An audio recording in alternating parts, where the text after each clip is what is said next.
जय हिंद प्यारे बच्चों। तो आज के वीडियो में मैं लेकर आई हूँ आप लोगों के लिए सर्वनाम। सर्वनाम अर्थात नाम से ही समझ में आ रहा है, सर्व मतलब सभी और नाम यानी सभी नामों के स्थान पे प्रयोग होने वाले शब्दों को हम सर्वनाम कहते हैं।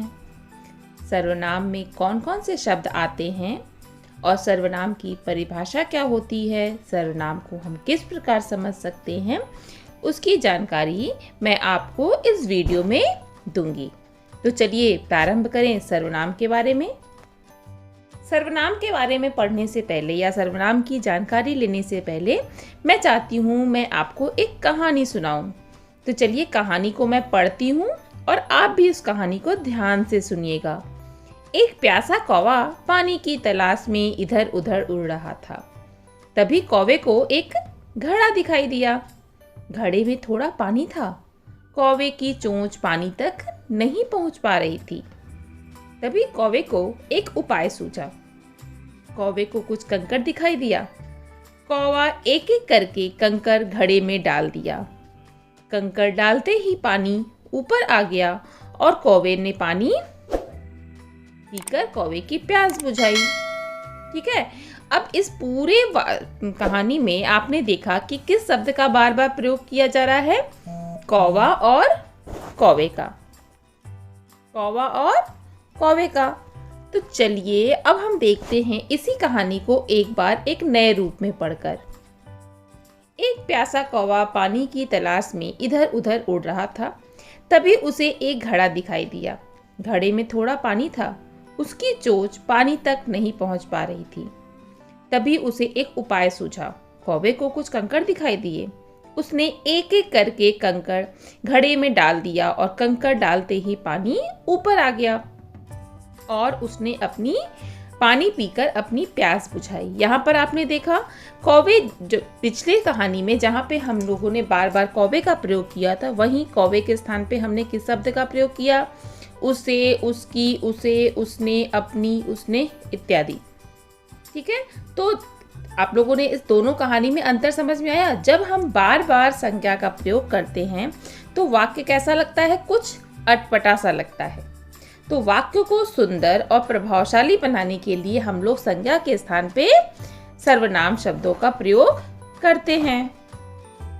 तो चलिए इस कहानी के बाद अब हम बात करते हैं सर्वनाम की परिभाषा के बारे में। सर्वनाम शब्द कहते किसे हैं? संज्ञा के स्थान पर प्रयोग किए जाने वाले शब्दों को सर्वनाम कहते हैं। यानी संज्ञा अर्थात नाम वाले शब्द, इन नाम वाले शब्दों के स्थान पे हम जिन शब्दों का प्रयोग करते हैं उन्हें ही हम कहते हैं सर्वनाम।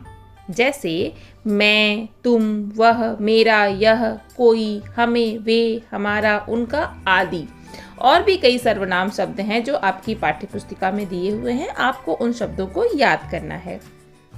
चलिए अब सर्वनाम शब्दों में वचन बदलते हैं। वचन का अर्थात कुछ सर्वनाम शब्द जिनका प्रयोग एक वचन की जगह होता है और कुछ सर्वनाम शब्द जिनका प्रयोग बहुवचन की जगह होता है। एक वचन जैसे मैं, मेरा, मुझे, मैंने, तुम, वह, उसे, उसने, जिसे, ये सभी शब्द एक वचन सर्वनाम की जगह प्रयोग किए जाते हैं। जैसे मेरा नाम, मेरा घर, मैं यहाँ पढ़ता हूँ। जब हम अपने बारे में या किसी एक व्यक्ति के बारे में बात करते हैं और वहाँ पे इन सर्वनाम शब्दों का प्रयोग करते हैं, उन्हें हम एक वचन वाले सर्वनाम कहते हैं।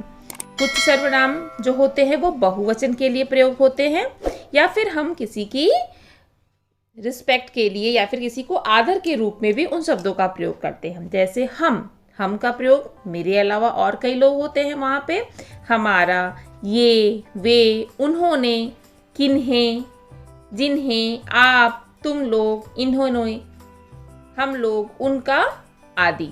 ये शब्द बहुवचन और ये शब्द एक वचन शब्दों के लिए प्रयोग किए जाते हैं। तो आज के वीडियो में मैंने आपको सर्वनाम की परिभाषा और सर्वनाम शब्दों से परिचय कराया। अगले वीडियो में मैं आपको सर्वनाम के भेद के बारे में बताऊंगी। तो चलिए सर्वनाम के बारे में आप पढ़ते रहिए और पुस्तक में दिए गए अभ्यास कार्य को पूरा कीजिए। धन्यवाद।